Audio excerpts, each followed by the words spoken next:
ئەنجومەنی پارێزگای سلێمانی پرۆژەیەکی بۆ دیاریکردنی چارەنووسی پاشەکەوتی موچەی فەرمانبەران ئامادە کردووە. پرۆژەکە بۆ ئەوەیە ئەنجومەنی وەزیران ناچار بکرێت هەر فەرمانبەرێک حیساببانکیەکی بۆ بکرێتەوە و ڕێژەی موچەی پاشەکەوتکراوی ئەو چەند ساڵەی بۆ بکرێت بە چەک کە دوای ئاساییبوونەوەی دۆخی داراییش پاشەکەوتەکە بدرێتەوە بە فەرمانبەران.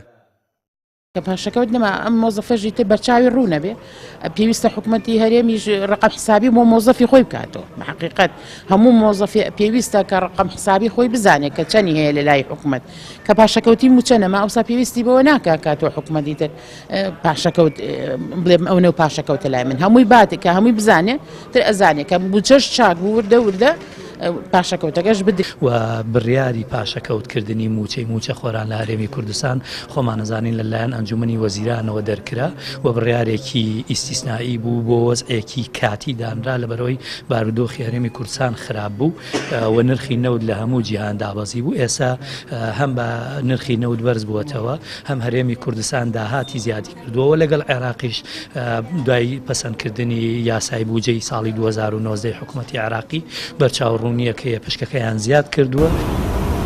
لە سەرەتای ساڵی 2016ەوە حکوومەتی هەرێم بە نایاسایی پاشەکەوتی موچەی بەسەر فەرمانبەراندا سەپاند کە تا ئێستاش بەردەوامە. فەرمانبەرانی ڕێژەی پاشەکەوتی موچەکانیان بەوردی لە لای حکوومەت نازانن. سەرۆکی ئەنجومەنی پارێزگای سلێمانی پێی وایە خەریکە قەیرانی دارایی کۆتایی دێت. حکوومەتیش هیچ پاساوێکی بۆ بەردەوامیدان بە پاشەکەوتی موچە نەماوە. بۆیە داوایان لە ئەنجومەنی وەزیران کردووە پرۆژەکەیان پەسەند بکرێت.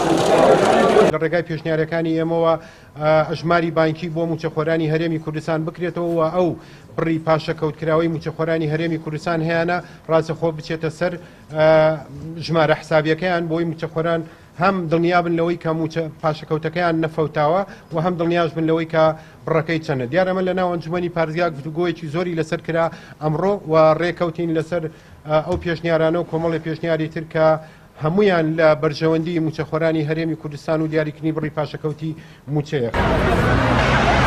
پاساوی حکوومەت بۆ سەپاندنی پاشەکەوتی موچە بەسەر فەرمانبەراندا قەیرانی دارایی و شەڕی داعش بوو. بەڵام وەک دەوترێت ئێستا هیچ پاساوێک نەماوە عێراقیش مانگانە پارەی هەرێمی کوردستان دەنێرێت. هەر بۆیە کاتی ئەوە هاتووە سیستەمی موچە ئاسایی بکرێتەوە و کۆتایی بە گرفتی موچە و ناڕەحەتیەکانی ژیانی موچەخۆران بدرێت. ڕەمیار عوسمان کەناڵی ئاسمانی پێام سلێمانی.